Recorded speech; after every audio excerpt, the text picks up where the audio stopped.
I know.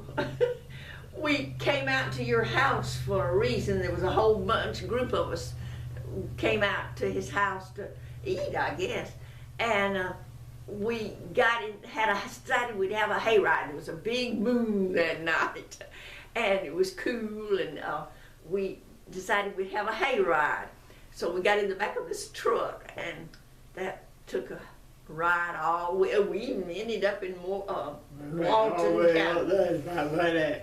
At the mall is now. And circled back around. around. Barbecue place down there, barbecue sandwich, and came back home about to freeze to death. Yeah, it was cold. How old were you at the time? 21 at the time. 21. Because we married when I was 22. Oh, so it wasn't a very long courtship then? No, just about a year. No, that was in the fall, yeah. That was Mama Day already had Mama Florence for grandmama's birthday. The last day of March. So it had to be right along there. I thought it was during football season, but maybe not. That was okay. Well, what we well got along. We had Mary McKine, Mama along with her. Yes. She was visiting that weekend. One of the teachers' mother was visiting us that weekend, and we took her along on the hayride. She was a good sport. I think it was Betty, her mom, Mary McKine, Mama, and somebody up there on a John on the front seat. There were 3 people on the front seat and 4 in the back. Or in the open back. It was so cold. They were free.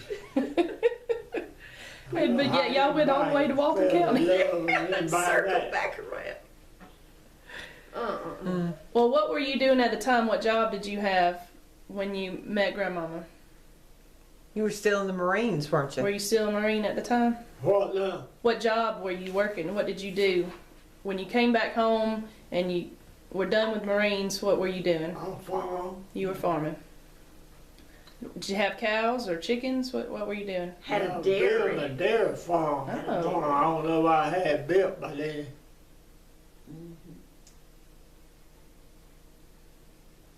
Yep, he was farming. And Big Jim was still the mail carrier? He did that for a long time. Yeah. I remember reading the articles in the paper. I guess he retired, when he retired maybe, or... Yeah. So when did y'all get married? 1949. 49.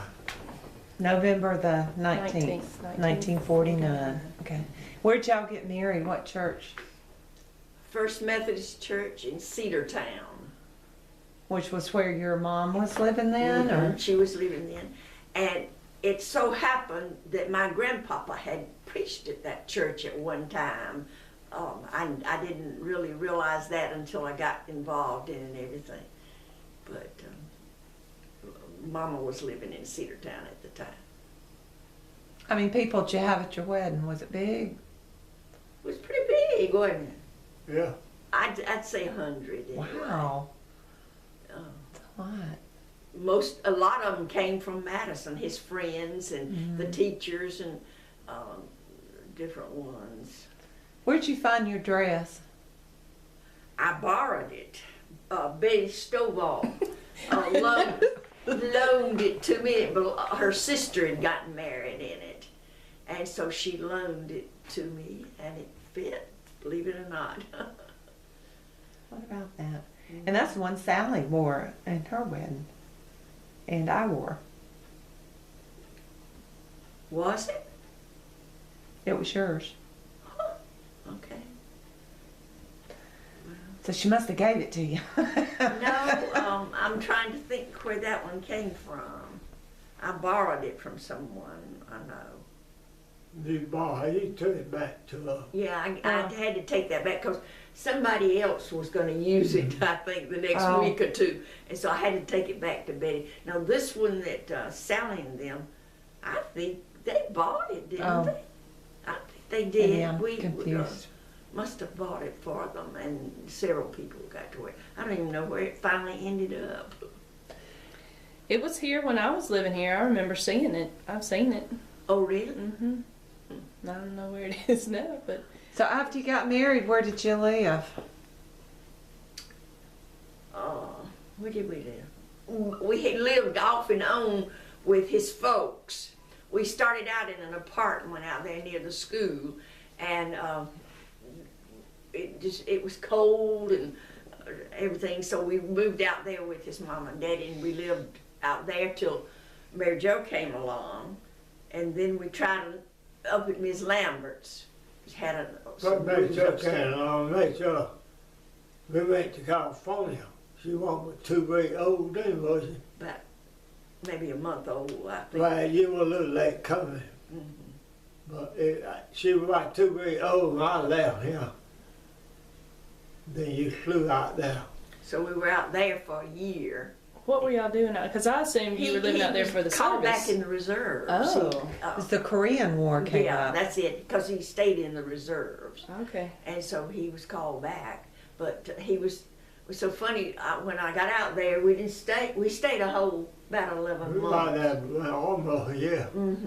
And then that war was over pretty quickly, and we came home then. So you didn't ever have to go overseas again? No. Well, actually, your time was almost up. Like you had to re-enlist or something, right? And you chose not to. On my enlistment. I think they were calling people up right and left. I remember you saying you might want to think about getting out because Yeah. your number's going to get called and you're going to go back over there. Yes, all around us, we were in those little Quonset huts. And one day in a week, they'd call this one and this one, and they would call it all around us. And so I began to get antsy, and I told him maybe we better think about going home. So that's when When I I came was back. spy tour, I came by there until I was on my way home. Yeah. So we went home, came home. That's funny. Tell about that walk y'all used to do on Saturdays when Daddy was off work. When you were out there, that's interesting. Well, we would walk from LTA up toward Los Angeles. Was it Santa Ana? Okay. And that we'd pass a lot of these shops. So this secondhand shop was here, and we went by, and he had been carrying Mary Jo, and she was an arm load.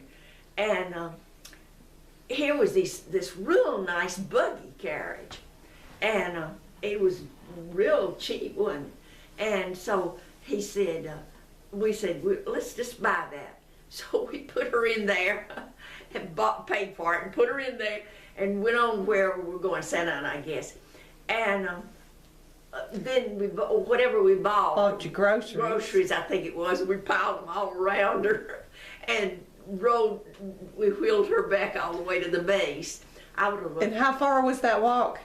at least 5 miles or maybe 10. 10 miles. It was a long It walk. was a long walk. It was a long Did they not have a commissary or something on base you could have gotten your groceries at? Well, They had one, but said the base was about 10 miles too. yeah, it would have been, I would have had to go. We didn't live on the base. We lived on a base, but we didn't live on the base that had the compensation on. Oh. So Y'all y'all didn't have a just- vehicle out there with you? Not then, but we were really pinching pennies. And all of a sudden, here was this little, what was it, a Model A or Model T or something? Hey, Parked down there with a for sale sign on it. So we kept looking at it, and so when we got together $100, all they wanted was $100. And when we had saved $100, we bought it. And then we took off. When he had time off, we'd go down to San Diego. We went down there in it one time, and all around with it. And That's where you got your traveling bug, wasn't it? well, it must have been. Well, while we were out there, I wanted to see everything. Had you been that far away from home before? No. No, goodness. I don't know whether I'd been out of Georgia and Florida, I guess, and Alabama. That's about my... Well, now you said you worked, I think, in Tennessee when I was At interviewing Oak you for Ridge. Tristan. Yeah. I Tell did. about that because that was fascinating to me. Well, nobody knew what they were making. They didn't tell. It was the beginning of the atom bomb, but they didn't tell. So this friend of Mama's lived up there, and she came back home sometime on the weekend, and she and her husband. And so Mama said, she's looking for a job. Do you think there's anything up there? And she said, yeah, I'm sure she can get a job. So I go back with them to Oak Ridge one weekend after they come home, and slept on their couch for about a week, looking for all around for a place to stay. And I got a job in the main office, and they had a dormitory, like a college dormitory, where young people could stay who didn't have a family or something. So after about a week, I got a place over there, and these two old ladies from Birmingham took over, and they looked after me. They couldn't imagine me being away from home, 16, away from home like that. And they were so nice, and they made their little coffee in the morning, and I had to have that cup of coffee with them. But anyway, they were housekeepers.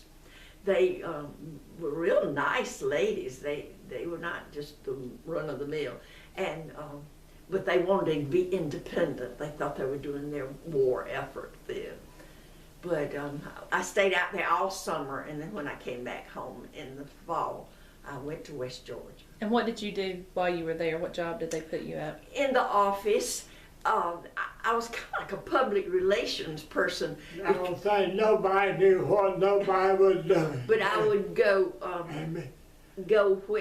when somebody needed something out in the village. See, it was like a little village because those people worked there in that. They didn't know what they were doing, but they were working. And they lived with their families in these little villages. And if they had a complaint about something or if they needed something, and I sort of went around and checked on them and to see like They that. made that time bomb. They had all these people up there working. That nobody know what the other one was doing. Isn't that something? No. And ain't nobody figured out yet how they kept it so secret. So you worked there a whole summer and never knew that was what they were doing? What did you think they were doing? Well, I had no idea. You thought it was some kind of just a plant, where like a manufacturing plant? Yeah. You just weren't quite sure what they were manufacturing? And when people moved in, they'd have to have their water and electricity cut on and things like that. And so I would be the go-between to get them all hooked up and everything. 16 years old. 60. Were you scared to go off like that? No, it was the first time I'd ever been off from home though, and there were some weak moments when, and I only went home one time during that whole summer because I liked it. It was pleasant, and the old ladies were there, and I sort of looked after them. They thought they were looking after me, but I was looking after them. And How much did you make? it was pretty good because it was enough for 1 quarter to pay, but of course it was not as expensive to go to West Georgia then as it is now. But Was that the summer just before you went to school for the first time? What about that? How'd you pay for quarter number 2? well, I had been sending my money home, and Mama had been putting it in the bank, and she put a little with it, and I managed the whole year there. Then I came home this next summer. So back then, though, you had to have your own money. They didn't have all that loan you can borrow money. Or scholarships, too many scholarships or anything. You had to have the money. See, when I went down to Gordon, it cost $560. That's about what it cost. That's for a whole year, Oh, no, this was about a quarter. about 9 months. But we had our uniform. Out of that $560, $65 for the uniform. I mean, it was a wool uniform. You took regular classes down there in Gordon too, didn't you? Like English and math? The what? You took regular classes down there, didn't you? Like English and math and stuff? Yeah. It's kind of like Well, it was- ROTC where you also learn some military stuff. Yeah, it was, it was like his senior year in high school was what it was. And We took ROTC, but that just teaching how to grill, how to march, and what to do. In your ROTC book, you look in your ROTC book, look at the first chapter. The first chapter is discipline, and balance, and all that stuff in the first chapter. That first chapter tell you everything you're supposed to be doing. Well, how'd you end up going to Gordon? Is that what everybody did, or that No, just? that was my daddy, right? Oh, that's where your daddy see went. that picture up there had this big gym in it. At He was Gordon? there at Gordon.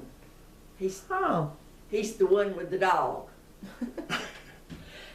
He liked so it was just kind of planned you go spend a year there. Whether you went to the service or not, you were going to go spend a year there, huh? Yeah. That's interesting. Did you know you always wanted to be a teacher? I guess I did, because I started teaching everybody that I could get from about the first grade on. That was all I wanted to do. We played school. That's what we did, played school. And then when you were at West Georgia, did you know anybody there when you were there? Yes, my friend Catherine Hackney from high school. And we went to our 50th class reunion not too long, well, a long time ago now. But she was there. So she did well. So you didn't keep up with her like you did with Margaret? No, I met Margaret at West Georgia, see, that was a little bit later, so that was why we kept up with each other. I got so tickled when Margaret told the story about how you both became friends, and she was telling me about being homesick. Can you tell your side of that story? Well, I can't stand whiny, so she was whiny. And I decided I would ask Mama. Mama was a telephone operator, and she was working nights. And in that day and time, you could plug one plug here and one here and connect up two other people, see. So I said, Mama, she couldn't afford to call, her mama, Margaret, couldn't afford it down in Comer. And so I said, Mama, is there any way you can get it where Margaret can talk to her mama? And so she hooked them up some way, I don't know how, but she hooked them up. And every once in a while, but at least once a week, she called Margaret and let her talk to her mama. Well, she told me that was what sealed your friendship for life, was that you managed to let her be able to talk to her mama. She said she was so homesick. She had gone home for Christmas, I think, and come back, and was so homesick after that. And when she found a friend that could help her do that, she knew she had a friend for life. And then she told, were you staying in different dormitories? We were in different dorms then. And so she said if she needed you, I can't remember, she said she went hung out the window or out to the door, and she'd call, Mary! Yes, she was on the last room in Adamson, and Mandel was right here, and I was in that corner room there, and all she did, and she'd wave something, and oh my goodness. Mama, who's the oldest relative that you remember? My grandmother, Mammy. What was my her mother's name? mother, What was her real name? Cora Harris. And I wish I had named one of you all Cora. I think that's a pretty name. Mm-hmm. Where did she live mostly? She lived in Alabama, Bessemer, Alabama, and later years into Birmingham with one of her daughters. But she lived to be 103, well, past 103. Several months past it. But she was a dear person. She was so patient she just talked so patiently to you. Never got upset or loud or anything.